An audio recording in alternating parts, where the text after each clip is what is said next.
नमस्कार, स्वागत है आप सभी का उत्तराखंड के बुलेटिन में। मैं हूं आपके साथ ज्योति। रुक करेंगे खबरों का। कांग्रेस प्रदेश अध्यक्ष करण महारा ने राहुल गांधी का समर्थन करते हुए केंद्र सरकार पर निशाना साधा है। उन्होंने कहा है कि केंद्र सरकार अपने खिलाफ हर आवाज को दबाने का काम कर रही है। उन्होंने कहा कि राहुल गांधी सहित सभी बड़े नेताओं के खिलाफ इस तरह की कार्रवाई की जा रही है। एक चुनावी जनसभा के दौरान राहुल गांधी के दिए गए बयान पर उनके खिलाफ कार्रवाई की जा रही है। इस समय देश में लोकतंत्र की हत्या हो रही है, अघोषित इमरजेंसी जैसा माहौल है और केंद्र सरकार के खिलाफ जो आवाज उठा रहा है उसकी आवाज को दबाने का काम किया जा रहा है।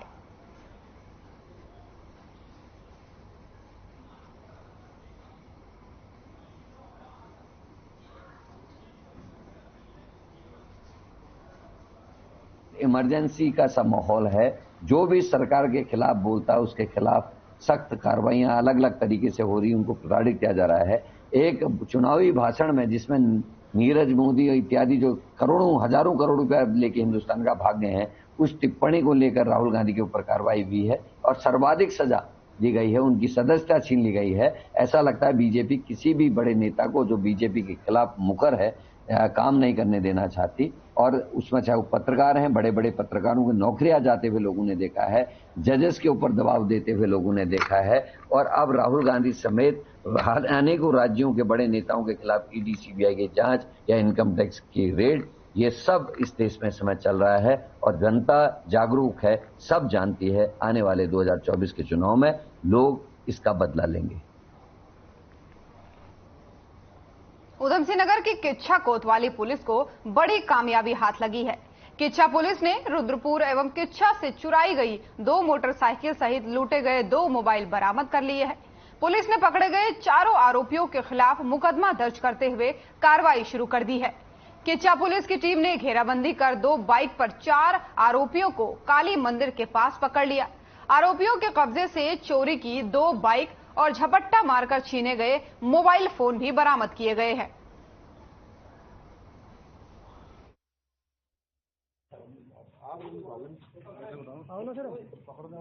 देखिए, वादी दानिश ने 7/7/2023 को एक मुकदमा पंजीकृत करवाया था कि उसकी मोटरसाइकिल चोरी हो गई है।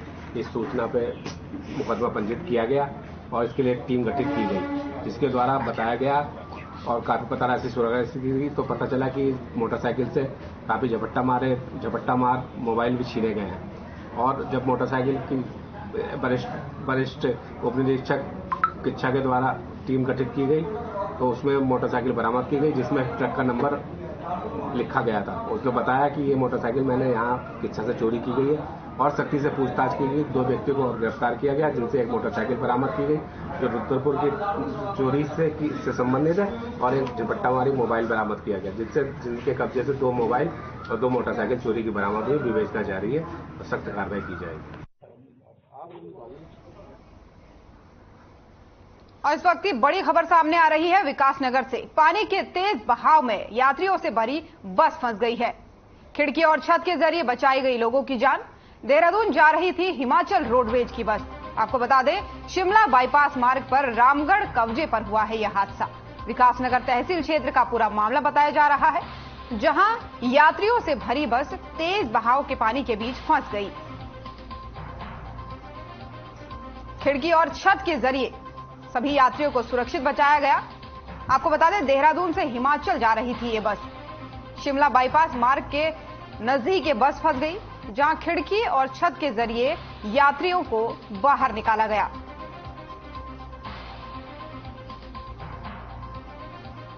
तस्वीरों में देख सकते हैं किस तरीके से यात्रियों का रेस्क्यू किया जा रहा है। तेज पानी के बहाव के बीच ये यात्रियों से भरी बस फंस गई थी, जिसके बाद से इनका रेस्क्यू बामुश्किल किया गया।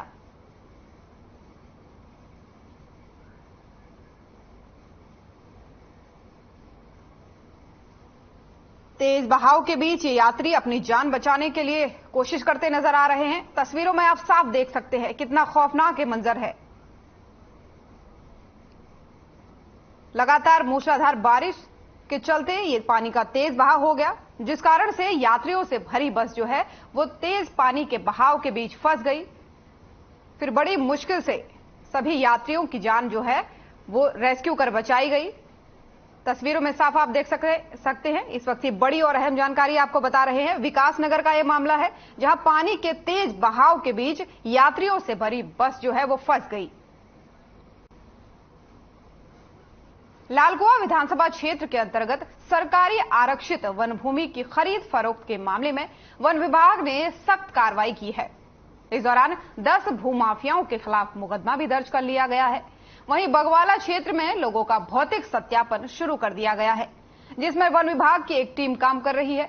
इधर वन विभाग द्वारा की गई कार्रवाई से भू माफियाओं में हड़कंप मच गया है। यहां मामले की जानकारी देते हुए गौला रेंज के वन क्षेत्राधिकारी चंदन सिंह अधिकारी ने बताया कि साल 1978 में वन विभाग द्वारा बागजाला क्षेत्र में कुछ परिवारों को 64 पट्टे आवंटित किए गए थे, जिनकी अवधि सन 2008 तक समाप्त हो गई थी। बागजाला में भौतिक सत्यापन किया जा रहा है, जिसमें सभी लोगों के दस्तावेज चेक किए जा रहे हैं। अवैध व्यक्ति के खिलाफ ठोस कार्रवाई की जाएगी। उन्होंने चेतावनी देते हुए कहा कि वन भूमि पर हुए खरीद फरोख्त के मामले में जो भी शामिल होगा उस पर कार्रवाई की जाएगी और वन भूमि की खरीद फरोख्त किसी भी कीमत पर बख्शी नहीं जाएगी।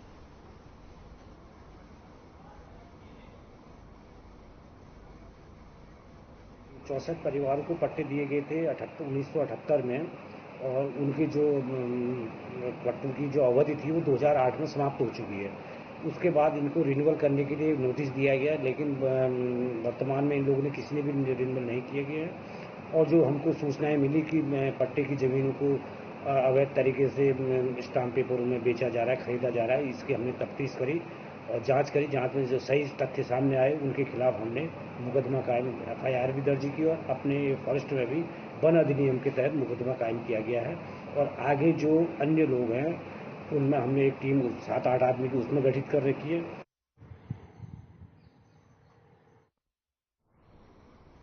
अब खबर रुड़की से है, जहां दरगाह प्रशासक ने पीरान कलियर में स्थित साबिर साहब की दरगाह में होने वाले ठेकों को लेकर दानिश सभासद से जानकारी मांगी थी, जिस पर दरगाह से जवाब दिया गया था कि दरगाह एक प्राइवेट संस्था है, ये सूचना के अधिकार में नहीं आती है। जिसके बाद से अपीलकर्ता समाज सेवी एडवोकेट दानिश सभासद ने प्रथम अपील की और सूचना के आधार में लाने की मांग की, जिसे मुख्य कार्यपालक अधिकारी ने निरस्त कर दिया। जिसके बाद से नगर पंचायत सभासद और एडवोकेट मोहम्मद दानिश ने एक प्रेस कॉन्फ्रेंस कर जानकारी देते हुए बताया कि पूर्व प्रबंधक ने 2015 में सूचना का अधिकार दिए जाने पर रोक लगा दी थी। दानिश सिद्दीकी ने कहा कि सूचना का अधिकार मिलने के बाद से दरगाह में होने वाले भ्रष्टाचार पर लगाम लगेगी।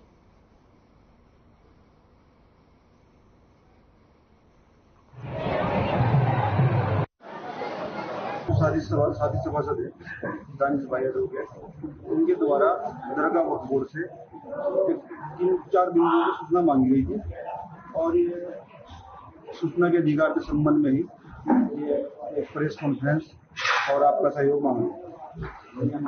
हाँ, इंशाल्लाह आपका सहयोग मिला ना, तो माननीय आयोग महोदय जो सूचना के अधिकार में है उन्होंने जो है आदेश जारी कर दिया सूचना जारी करने के लिए, और मुख्य कार्यपालक अधिकारी द्वारा भी यहाँ पे वर्ष 2022 में हम लोगों ने जो है RTI लगाकर सूचना मांगी थी दरगाह से ठेकों के संबंध में, जिसके संबंध में उन्होंने वही अपना रटाया जवाब दिया कि दरगाह जो है प्राइवेट संस्था है, सूचना के अधिकार के अंतर्गत नहीं है।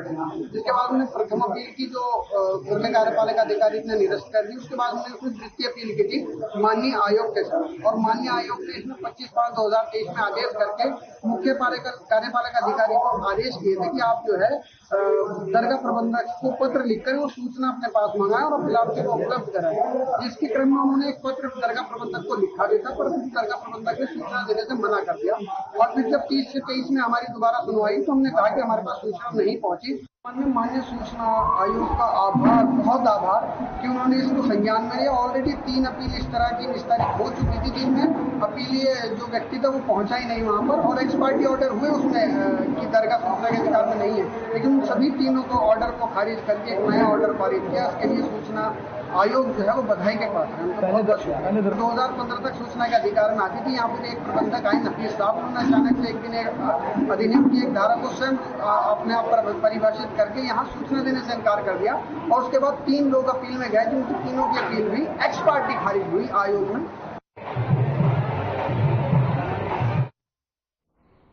पौड़ी जिले के यमकेश्वर विधानसभा के नीलकंठ मेला क्षेत्र से व्यवस्थाओं का जायजा लेकर वापस लौट रहे डीएम डॉक्टर आशीष चौहान सड़क पर आए मलबे से सड़क जाम में फंस गए, जिसके चलते उन्हें अन्य राहगीरों के साथ सड़क पर पड़े मलबे को हटाए जाने का इंतजार करना पड़ा।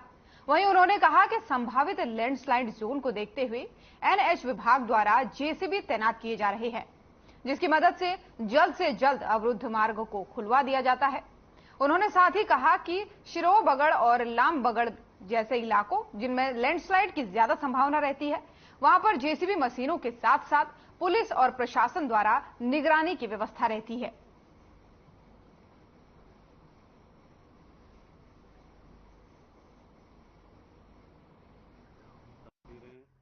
तरीके के स्ट्रेटेजिक पॉइंट जो होते हैं लैंडस्लाइड प्रोन जोन, उनमें हम अपनी जेसीबीज और अर्थ मूविंग मशीन्स को डिप्लॉय करके रखते हैं। तो सिमिलरली अभी भी जैसा एक जेसीबी काम कर रही है तो प्रॉम्प्ट एक्शन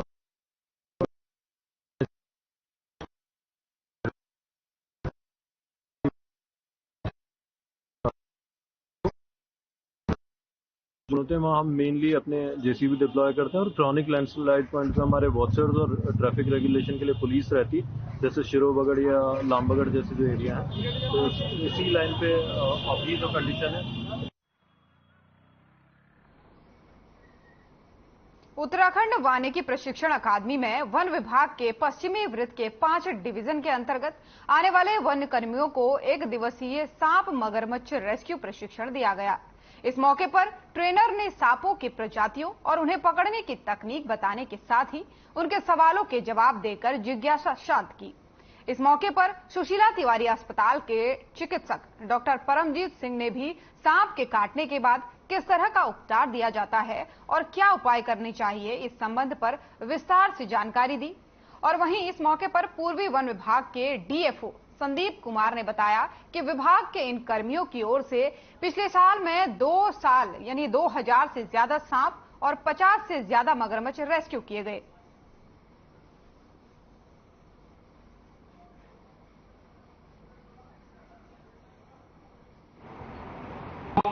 जैसे हमारे पास जो है चुनौतियां ऐसी हैं कि हमारे रेस्क्यूअर्स जो हैं वो हमसे जुड़ नहीं रहे हैं। तो हम यही प्रयास कर रहे हैं कि हम उनको किसी माध्यम से अपने साथ में जोड़ें और उनको रेस्क्यू करने के टिप्स और ट्रिक्स बताएं और सांपों को न मारें, और इसके लिए सेंसिटाइज करने के लिए हम लोग प्रयास कर रहे हैं। और हमारा जो प्रयास है अभी की एक ऐप लॉन्च करें, उसमें हम उनकी सारी डिटेल भरवाएं और उनको छोड़ने और पकड़ने से संबंधित उनका डेटा हमारे पास आए।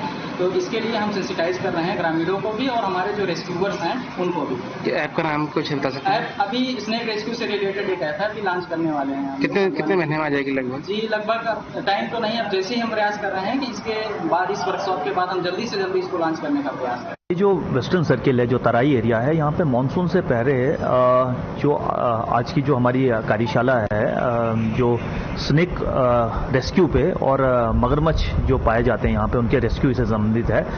और इसमें अभी क्योंकि मानसून में स्नेक जो है उसके जो बाइटिंग के केसेस वो ज़्यादा दिखते हैं और मगरमच्छ भी अपने क्षेत्र से जो है बाहर आबादी वाले क्षेत्र में आ जाते हैं। तो उसको कैसे रेस्क्यू किया जाए और कैसे प्रोफेशनली उसको रेस्क्यू किया जाए, जहां पे हमारा जो रेस्क्यूअर है अपनी जान भी बचा पाए, सांप की जान भी बचाए और जो लोग जिनको खतरा है उनकी जान भी बचाए, तो उसको कैसे हम जो है प्रोफेशनली रेस्क्यू करें, उस संबंध में एक हमने वर्कशॉप आज जो है रखी हुई है। उत्तराखंड में ऐसा पहली बार हो रहा है जब टमाटर खरीदने के लिए भी लंबी लंबी लाइनें लगानी पड़ रही है। आपको बता दें कि टमाटर के दाम लगातार बढ़ रहे हैं, जिसके बाद से उत्तराखंड में भी ये किल्लत देखने को मिल रही है, जब टमाटर खरीदने के लिए लोग लंबी लंबी लाइनें लगा रहे हैं। दरअसल टमाटर की आसमान छूती कीमतों को देखते हुए कोटद्वार में मंडी परिषद ने लोगों को सस्ती कीमत पर टमाटर उपलब्ध कराने के लिए मंडी ऑफिस के पास टमाटर के स्टॉल लगाए हैं, जहां 70 रुपए किलो के हिसाब से एक परिवार को एक बारी में 2 किलो टमाटर उपलब्ध कराए गए। बाजार में 150 रुपए किलो बिक रहे टमाटर को छोड़कर लोग बड़ी संख्या में रविवार सुबह ही मंडी परिषद के ऑफिस के बाहर पहुंच गए।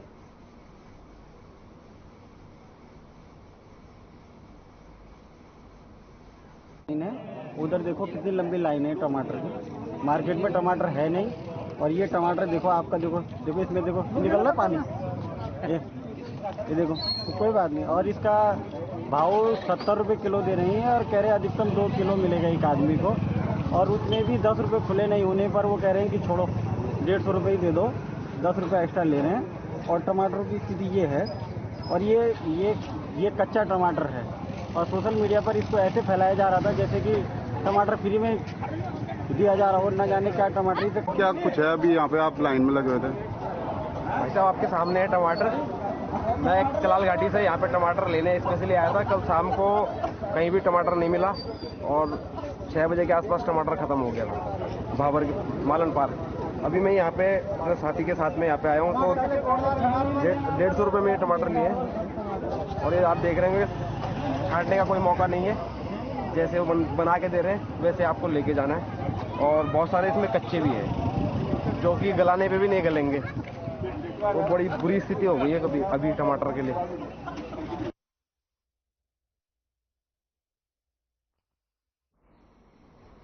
पिरूल की पत्तियों को खूबसूरत कलाकृतियों में ढाल रही है पहाड़ की बेटी मंजू शाह।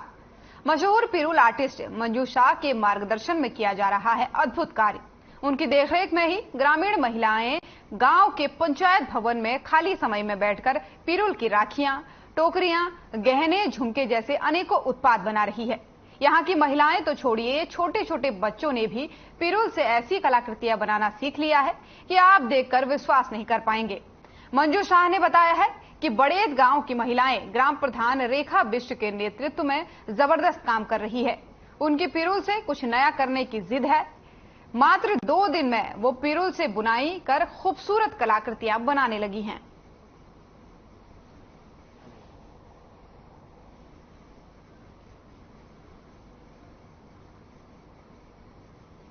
जनपद रुद्रप्रयाग के मिनी स्विट्जरलैंड कहे जाने वाले चोपता में आजकल वन विभाग और स्थानीय व्यापारियों के बीच में विवाद तेजी के साथ गहराता जा रहा है, जिस कारण सभी स्थानीय लोगों ने संपूर्ण बाजार बंद कर दिए हैं, जिसमें चोपता, तुंगनाथ और मुक्कू, बैंड, भुलकन, धोतीधार तक सभी दुकानें बंद रही।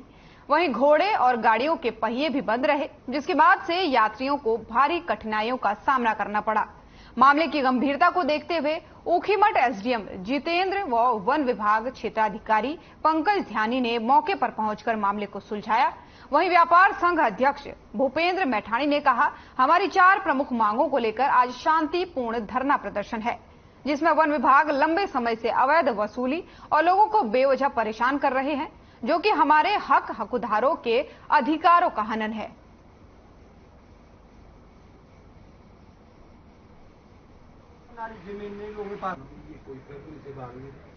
मुख्य जो है 4 मांगे थी और हमारे जो है उत्तराखंड शासन के प्रतिनिधि के रूप में, माननीय श्रीमान जिलाधिकारी महोदय जी के प्रतिनिधि के रूप में और हमारे उप वन संरक्षक महोदय गोपेश्वर वन्य जीव प्रतिपालक के प्रतिनिधि के रूप में हमारे वन क्षेत्राधिकारी गोपेश्वर उपस्थित हुए।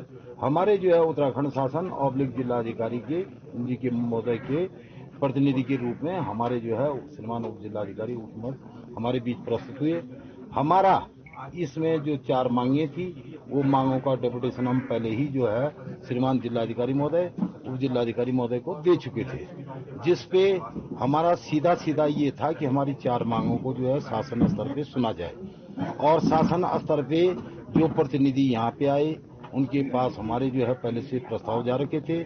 उन लोगों ने इसको शासन स्तर पे स्वीकृत करने के लिए या स्वीकृति दिलवाने के लिए हमें आश्वासन पत्र जारी किया।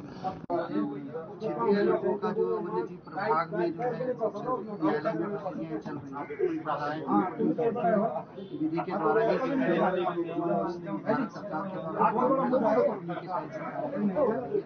उनकी कुछ मांग है जो जिस स्तर तक उसके समाधान होगा हम उस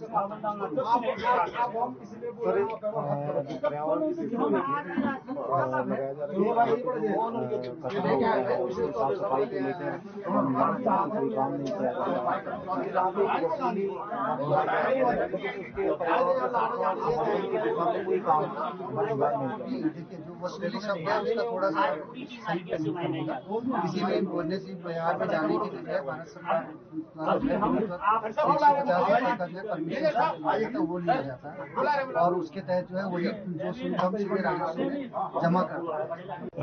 आज चोपता और तुंगनाथ घाटी के लोगों ने बहुत ही सार्वजनिक तरीके से और बहुत ही संयमित तरीके से अपनी बात को सरकार के सामने रखा है और सच में ये बहुत ही बुनियादी समस्याओं को आज उन्होंने सरकार के सामने रखा है। तो इनको डीएम साहब के माध्यम से और डीएफओ साहब के माध्यम से हम लोग रेंजर साहब और हम लोग मिलके जो है शासन को ये बातें आज आगे रखेंगे।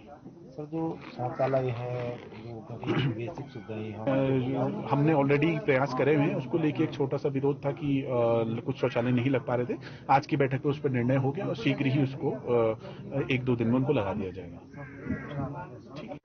निश्चित तौर पर यहाँ पर जो पूर्व ज्ञापन के अनुसार संघर्ष समिति के माध्यम से जो हमारी सरकार को ज्ञापन किया था कि ये 4 मांगों के मध्य जो है यहाँ पर हमारा जो है आज 8 तारीख से जो है बाजार बंद रहेगा। पूरी व्यावसायिक टैक्सी जितने भी सारे लोग हैं वो बंद रखेंगे, लेकिन इसके तहत जो हमारे संबंधित सरकार के ही आदमी हम कहेंगे एसडीएम साहब और हमारे रेंजर साहब आए हैं और उनके माध्यम से हमारे बीच जो वार्ता हुई है वो सकारात्मक वार्ता रही है कि जो हमारी जल जीवन जमीन जैसी जो है मूलभूत सुविधाएं हैं और कोरोना काल के बाद जो कि हमारी ग्राम पंचायत पूरे वन पंचायत के भी था 185 लोग वापस घर लौटे हैं, अपनी आजीविका जमाने के लिए यहाँ पे टेंट होटल ढाबा इस तरह से जो है रोजगार कर रहे हैं। तो निश्चित रूप से एक सिस्टम के तहत हम चाहेंगे कि हमारे वन पंचायत ग्राम पंचायत वन विभाग और प्रशासन के माध्यम से हम लोग जो है एक सिस्टम के तहत जो है इस आजीविका को आगे बढ़ाएंगे।